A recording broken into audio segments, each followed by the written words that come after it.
Assalamualaikum warahmatullahi wabarakatuh. Perkenalkan, saya Dela Naula Usna. Di sini saya mewakili dari kelompok 2 yang akan mempresentasikan hasil kerja dari kelompok kami yang beranggotakan Atika Noviasari, Nafa Kartika, dan Dela Naula. Berikut yang akan saya presentasikan adalah mengenai Kode Etik Hubungan Antar Manusia pasal 13 sampai 22. Sebelum saya memasuki dari pasal 13 sampai 22, jadi apa sih kode etik itu sendiri? Kode etik secara umum adalah seperangkat aturan atau pedoman tertulis yang menyatakan benar dan baik serta apa yang tidak benar dan tidak baik suatu profesi. Kode etik mengatur perilaku dan tindakan yang harus dipatuhi oleh pelaku profesi tersebut. Apa itu hubungan antar manusia? Hubungan antar manusia merupakan interaksi antar orang-orang dalam semua jenis kegiatan seperti dalam bisnis, pemerintahan, perkumpulan, dan lain-lain. Hubungan antar manusia dapat berjalan baik apabila dalam hubungan tersebut dapat berkomunikasi saling bersifat sopan, ramah, hormat, dan menaruh simpati serta empati.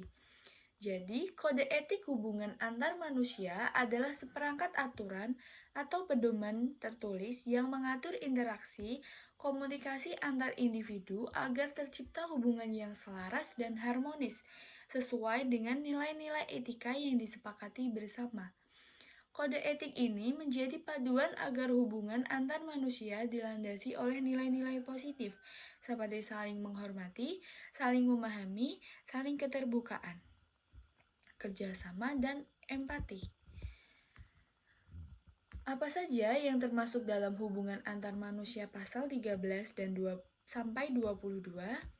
Pasal 13, sikap profesional. Psikolog dan ilmuwan psikologi dalam memberikan layanan psikologi baik per orang, kelompok, lembaga, atau organisasi harus memberikan layanan kepada semua pihak yang membutuhkan, melindungi pengguna dari dampak merugikan akibat layanan, mengutamakan ketidakberpihakan dalam kepentingan pengguna, mengutamakan dasar-dasar profesional.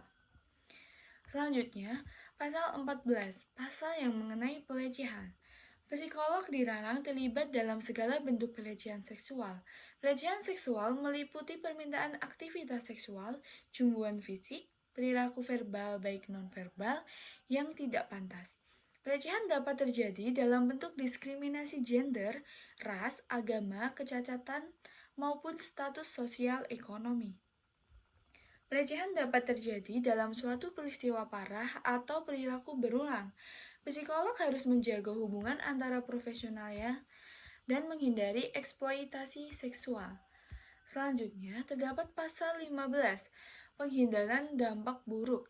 Pasal 15 menyatakan bahwa psikolog atau ilmuwan psikologi mengambil langkah-langkah yang masuk akal untuk mengatasi hubungan antar manusia yang diperkirakan akan merugikan.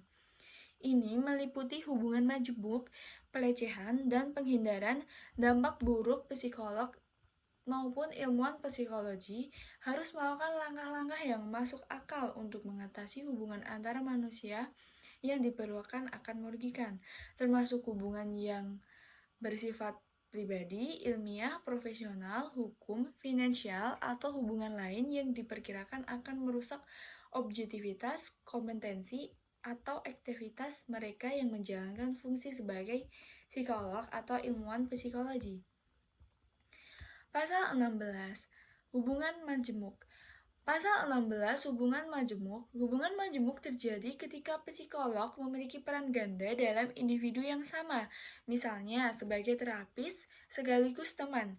Psikolog sedapat mungkin menghindari hubungan majemuk yang dapat mengganggu objektivitas dan ekuitas layanan.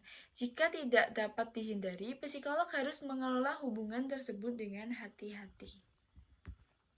Selanjutnya, terdapat pasal 17 yang berisi mengenai konflik kepentingan. Psikolog harus menghindari situasi yang dapat menimbulkan konflik kepentingan, baik pribadi, ilmiah, hukum finansial yang dapat mempengaruhi objektivitas dan kompetensi dalam memberikan layanan.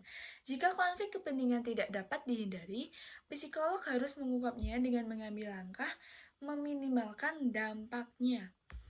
Selanjutnya, terdapat pasal 18, pasal yang berisi eksploitasi. Psikolog tidak boleh dimanfaatkan hubungan profesional untuk kepentingan pribadi, seperti meminta bantuan finansial, jasa, atau tindakan seksual dari penerima layanan. Eksploitasi dapat merusak kepercayaan dan integritas profesi psikologi. Pasal 19, pasal yang berisi tentang hubungan profesional. Psikolog harus menghormati dan menjaga hubungan baik dengan rekan seprofesi, memberikan umpan balik dan membangun, serta saling mengingatkan untuk mencegah pelanggaran etika. Psikolog harus menghormati kerahasiaan dan hak-hak rekan kerja lainnya. Selanjutnya, pasal 20, pasal yang berisi tentang informed consent. Sebelum memberikan layanan, psikolog harus memberikan informasi yang jelas dan lengkap kepada penerima layanan tentang tujuan, sifat, dan konsekuensi dari layanan tersebut. Penerima layanan harus diberikan kesempatan untuk mengajukan pertanyaan dan memutuskan secara bebas atau tidak dalam layanan yang ditawarkan. Pasal 21, pasal yang berisi layanan psikologi melalui media elektronik. Jika memberikan layanan psikologi melalui media elektronik, psikolog harus memastikan kerahasiaan, keamanan, integritas data, serta mematuhi peraturan yang berlaku. Psikolog juga harus mempertimbangkan keterbatasan media elektronik dalam menjamin hubungan terapeutik. Ini juga termasuk dalam kelemahan psikolog dalam mengatasi melalui media elektronik. Pasal 22, keterlibatan pihak ketiga. Jika melibatkan pihak ketiga, misalnya penerjemah atau anggota keluarga dalam pemberian layanan, psikolog harus mendapatkan persetujuan dari penerima layanan, menjelaskan peran dan tanggung jawab pihak ketiga, serta memastikan kerahasiaan tetap terjaga. Kesimpulan dari pasal 13 sampai 22 dalam Kode Etik Psikologi Indonesia mengatur hubungan antar manusia yang harus dijaga oleh psikolog dan ilmuwan psikologi dalam praktik profesionalnya.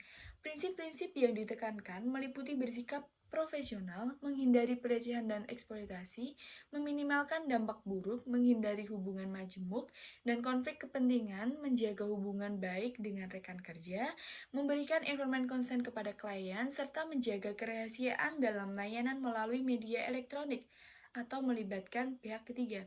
Tujuan dari pasal-pasal ini untuk melindungi kepentingan klien dan menjaga integritas profesi psikologi. Baik, sekian yang saya sampaikan. Jika banyak salah kata, saya mohon maaf. Mewakili dari kelompok 2, terima kasih atas waktunya. Sekian, terima kasih. Assalamualaikum warahmatullahi wabarakatuh.